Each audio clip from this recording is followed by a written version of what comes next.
آپ دیکھیں کوئی لڑکا جائے نا اور اس کو جا کے نوکری مل جائے تو واپس آتا ہے تو ماں پوچھتی ہے، بیوی پوچھتی ہے، سنائیں جی کیا ہوا؟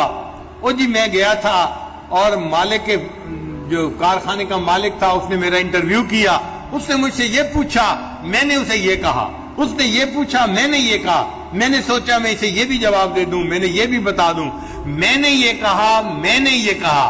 اب نوکری مل گئی ہے تو آگے سے میں ہو رہی ہے۔ بھئی نوکری دینے والا کون ہے؟ اللہ یاد نہیں آتا اس وقت جب مل جاتی ہے۔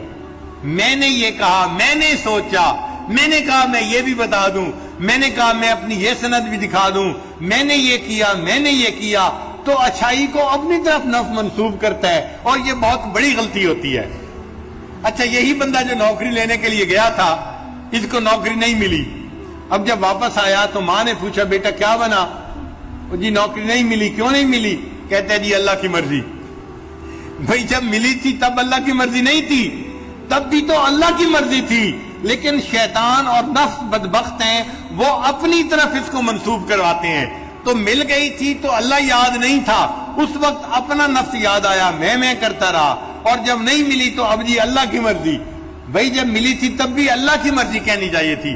اللہ تعالیٰ اس بات کو پسند فرماتے ہیں کہ جب میں کسی بندے کو کوئی نعمت دوں تو بندہ نعمت کا انتساب کس کی طرف کرے؟ اللہ تعالیٰ کی طرف کرے، اپنی طرف نہ کرے۔ آپ دیکھیں جس بندے کا کاروبار اچھا چلتا ہے نا، وہ بڑا خوش ہو کے بتاتا ہے میرا بزنس ایسا چلتا ہے، میری دکان ایسی چلتی ہے، میری فیکٹری ایسے چلتی ہے، میری کھیتی سے ایسے مجھے سبزیاں ملتی ہیں، پھل ملتے ہیں، فلاں ملتے ہیں، میری لگائی ہوتی ہے۔ حالانکہ اس کی دکان پہ گاہک کون بھیجتا ہے؟ اللہ بھیجتا ہے نا۔ ہم نے دیکھا ہے 5 دکانیں ایک جیسی ہوتی ہیں، ایک کے اوپر گاہکوں کی لائنیں لگی ہوتی ہیں اور باقی 4 گاہکوں کے بیٹھے منہ دیکھ رہے ہوتے ہیں، ان کے پاس آتا کوئی نہیں۔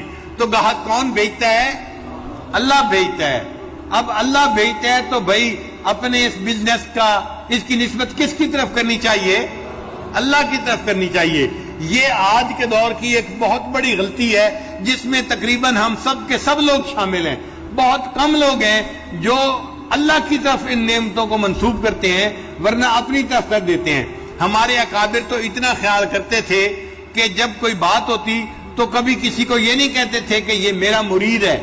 آپ نے کبھی شیخ کی زبان سے یہ لفظ نہیں سنا ہوگا کہ یہ میرا مرید ہے، اس لیے کہ وہ یہ نہیں سمجھتے کہ میں اس قابل ہوں کہ یہ بندہ میرا مرید بنے۔ ہاں یہ میرا ساتھی ہے، یہ ہماری جماعت کا بندہ ہے، یہ ہمارا تعلق والا ہے، یہ الفاظ کہتے ہیں۔ یعنی ان کو کس نے جوڑا ہے؟ اللہ نے جوڑا ہے۔ وہ اپنی طرف نسبت کرنے سے بھی گریز کرتے ہیں، میرا مرید کہنے سے بھی گریز کرتے ہیں۔ یہ جی ہمارے ساتھی ہیں، یہ ہمارے تعلق والے ہیں، یہ ہم سے محبت رکھنے والے ہیں، ایسا لفظ استعمال کرتے ہیں جس سے کہ اپنی طرف منسوب نہ ہو، اللہ کی طرف بات منسوب ہو جائے۔ تو نعمتوں کو کس کی طرف منسوب کرنا چاہیے؟ نعمتیں دینے والا کون ہے؟ اور آج ہم غلطی کرتے ہیں، نعمتوں کو کس کی طرف منسوب کرتے ہیں؟ اپنی طرف منسوب کرتے ہیں۔ ماں کہتی ہے میرے بیٹے بڑے اچھے بنے، بڑا بچہ بڑا سمجھدار ہے، بڑا بچہ پڑھ گیا، چھوٹا بچہ فوج میں چلا گیا، اور میری بیٹی کے لیے اتنا اچھا رشتہ آیا، میری بیٹی، میری اولاد۔ بھائی یہ میرے نہیں، کس کے ہیں؟ اللہ کے ہیں، اللہ نے دیے ہیں۔ تو نسبت اللہ کی طرف ہمیشہ کریں نعمتوں کی۔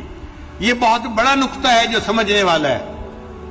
اسی لیے جو بندہ ان چیزوں کی نسبت اپنی طرف کرتا ہے وہ گویا اللہ کے ساتھ شرک کر رہا ہوتا ہے، وہ اپنے نفس کو اللہ کے ساتھ شریک کر رہا ہوتا ہے، اور یہ بندہ بھی مشرک بندہ بن جاتا ہے۔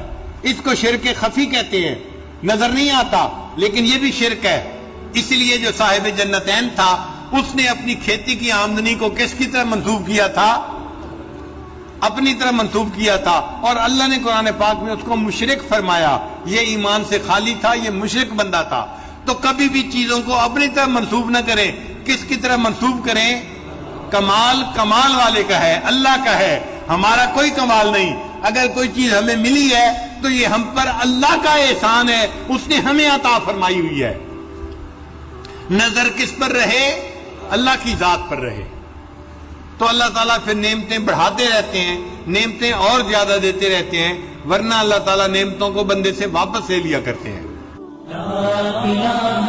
إلا الله لا إله إلا الله لا إله إلا الله لا